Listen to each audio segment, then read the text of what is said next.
Hi and welcome back to my Ed 285 video blog. Today I'm going to be talking about my discipline plan. So when I talk about my discipline plan, there's going to be three parts to this plan. The first part that I'm going to talk about is the rules. So basically, what are going to be the rules of my classroom?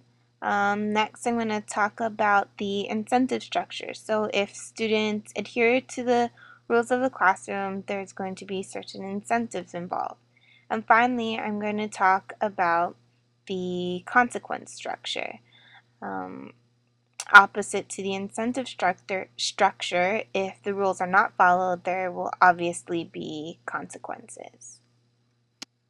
Okay, so let's start off with the classroom rules. The first rule I want to talk about is coming to class prepared to learn. And what this means is that students should have all their materials, their books, their binders, their notebooks, their pens, whatever they need. They should have all those materials for class. In addition, they need to come to class with the right attitude. And I'd say having the right attitude is more important than coming to class with all your materials, because without the right attitude, when you enter my class, we're not going to be very productive. The next rule I want to talk about is let the teacher teach and let others learn. This rule includes things like only one person talking at a time, being non-disruptive, making sure that we stay on task, anything that really keeps the classroom flow and the positive vibes strong. And finally, the last rule, respect yourself, respect others, and respect the school. What this rule covers is respecting yourself. Respect yourself enough to come to class on time, to be dressed appropriately, to follow the rest of the rules. Respect others. Make sure you respect their opinion, their space. Keep your hands and your nasty words to yourself. And respect the school. Respect the school property. Don't graffiti. Throw your trash away in the rubbish. Don't stick your gum under the table. Just overall things like that. Next, let's talk about the incentive structure. I think the simplest form of incentive is encouragement and praise. So, students just want to hear that they're doing a good job and that, you're really recognizing that they're following the rules.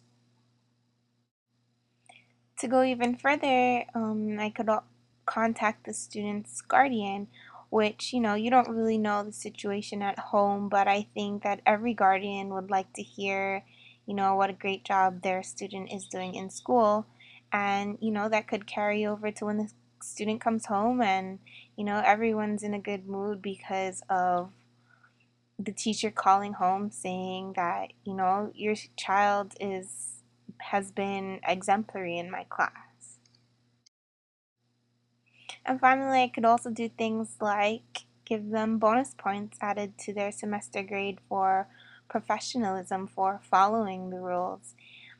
It could also be something like where if we don't have any major incidents, everyone in the class gets bonus points, to encourage everyone to resolve their conflicts and keep everybody on task. To close up, let's talk about the consequence structure. So I would definitely start with a verbal warning.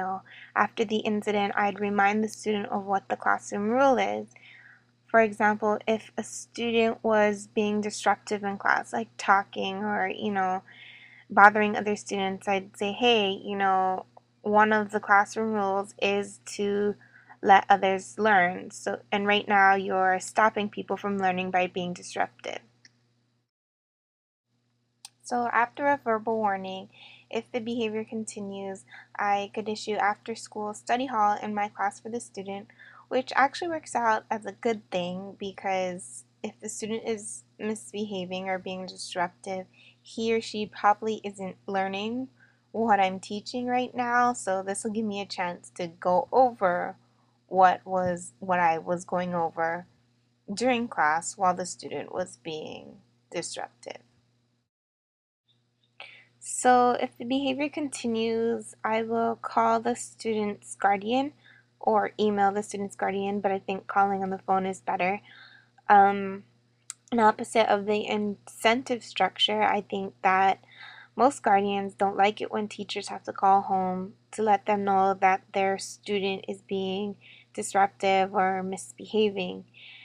But I think it's essential to get the guardian involved because if the behavior cannot be resolved by the teacher in class, there really needs to be reinforcement by the guardian at home saying, hey, that's inappropriate for school and you need to check yourself. And finally, if the behavior yet continues, I will refer the student to the principal's office, and hopefully we can either get together with the student, the counselor, the guardian, whoever's involved, and come to some sort of agreement or conclusion as to how we're going to nip this bad behavior in the bud. And I would definitely reserve the right to skip any of these steps to get to the appropriate consequence, depending on the severity of the offense.